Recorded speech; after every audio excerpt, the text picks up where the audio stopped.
လောက်မေးစားရှိလို့ပေါ့နော် ဟုတ်ကဲ့ပါ တိုက်ဆိုတဲ့အရာကပြိတ္တာပုံလားပေါ့ တိုက်ဆိုတဲ့အရာကပိတ်တာပုံလားဆိုတော့ကျွန်တော်တို့ပြောရမယ်ဆိုရင်တော့တိုက်ဆိုတဲ့အရာကကျေပြတ်နေပေါ့နော်တိုက်ဆရာတွေဆိုတာလဲဘယ်လိုပြောရမလဲဒီຢာနဲ့ပတ်သက်ပြီးတော့မှပြောချင်တာကတော့အကုန်လုံးသိအောင်တော့ပြောပြမယ်ပေါ့နော် line ပေါ်ကသူတွေရောကိုရောပေါ့တိုက်ဆိုတဲ့အရာကပိတ်တာပုံလားဆိုတော့ဟုတ်တယ်မှားလားဆိုတော့မမှားဘူးမှန်လားဆိုတော့လုံးစိပတ်စီလည်းမမှန်ဘူးဘာလို့ဆိုတော့တိုက်ဆိုတဲ့အရာကပိတ်တာကြီးပဲရှိတဲ့အရာလည်းမဟုတ်ဘူးအခြားနော်ဖရာတသနာကိုစောင့်ရှောက်ကာကွယ်ပေးတဲ့တိုက်ပုံဘဝကြီးလည်းအများကြီးနတ်မျိုးတမျှပေါ့နော်နတ်တမျှဆွမ်းအားကြီးတဲ့အရာကြီးလည်းအများကြီးကျွန်တော်တို့တက်စာရွှေစီဆရာတော်ဘုရားကြီးဟောကြားတဲ့အထဲမှာနော်ဘူရိတနဂါမင်းဇက်ထဲမှာပေါ့နော်အထက်မှာဆိုလည်းအတိုင်းပဲနတ်နဂါမျိုးရိုးဖြစ်တဲ့အတွက်ကြောင့်မလို့ကြီးစိန်ချမ်းသာကြီးမားတယ်ဆိုတဲ့ပုံစံမျိုးဘာလို့ဆိုတော့ဒါရဲ့နတ်မျိုးနွယ်တွေပဲအားကြောင့်မလို့ပြောချင်တာဥပမာလေးနဲ့ပြောရင်ကျွန်တော်တို့ကအလင်းပေါ့အလင်းမှာအမုံတဘာဝလည်းရှိတယ်လို့မျိုးလှိုင်းတဘာဝလည်းရှိတယ်နော်ချို့ကျတော့ line တဘာဝပဲရှိတယ်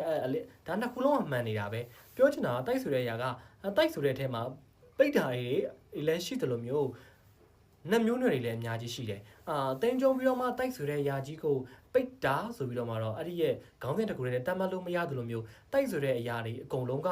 သိရမလားနတ်မျိုးထဲမှာပါတယ်ဆိုတာလည်းအဲ့လိုမျိုးလည်းပြောလို့တော့မရအောင်ဘာလဲဆိုတော့တိုက်ဆိုတဲ့အရာထဲမှာမှသိရမလားဖျားကိုစောင့်ရှောက်တဲ့တိုက်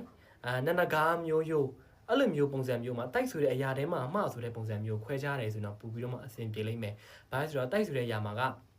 အပြင်စီးရဲ့အတွင်းစီးအလယ်စီးရှိတာစီး3စီးတောင်ရှိတာเนาะအဲ့ဒီထဲမှာအောင်မှကျွန်တော်တို့ကအပြင်စီးမှာအောင်မှဘယ်လိုပြောမလဲဆိုတော့အရန်စီးနဲ့အကာစီးဆိုပြီးတော့မှအဲ့ဒီအပြင်စီးကိုနှစ်စီးပြန်ခွဲတဲ့ပုံစံမျိုးတွေရှိအများကြီးပါပဲတိုက်ဆိုတဲ့အရာပြောချင်တာကတော့ကျယ်ပြန့်တယ်ကိုကျင်လေယာမဟုတ်ဘဲနဲ့ကို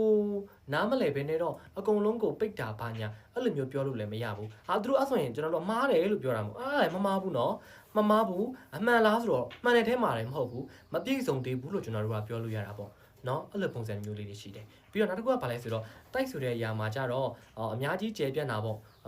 ဘယ်လိုပြောရမလဲကောင်းတဲ့ຢာတွေရှိသလိုမျိုးမကောင်းတဲ့ຢာတွေလည်းရှိတယ်ဖျားတရားလောက်တာကြိုက်တဲ့တိုက်တွေရှိသလိုမျိုးဖျားတရားလောက်တာမကြိုက်တဲ့တိုက်တွေရှိတယ်မကောင်းတဲ့ຢာကိုဥတီပြီးတော့မှညွန်ပြတဲ့အားတာတဲ့ပုံစံမျိုးတွေရှိတယ်အရှိုးတိုက်ဆက်တွေဆိုရင်သိရမလားမကောင်းတာတွေလုပ်ရင်လည်းအရန်အကျိုးပေးကြတယ်မြင်တယ်မလားဒါသူတို့ဒုက္ခရောက်တဲ့ပုံစံမျိုးပို့ပြီးတော့မှအားပေးတယ်အာဟုသူတွေနဲ့ပို့ပြီးတော့မှအကျိုးပေးတယ်ကောင်းတဲ့တိုက်တွေကတော့အာဟုသူနဲ့အကျိုးမပေးဘာလို့ဆိုတော့တန်တရားရှည်စေတဲ့အရာတစ်ခုဖြစ်တဲ့အတွက်ကြောင့်မလို့เนาะကျွန်တော်ပြောတာနားလည်မယ်လို့ထင်ပါတယ်နားလည်လားเนาะအဲ့လိုပုံစံမျိုးတွေရှိကြတယ်တိုက်ဆိုတဲ့အရာကတော့ပြောချင်တာကတော့ကျေပြတ်နေဆိုတဲ့အရာကိုပြော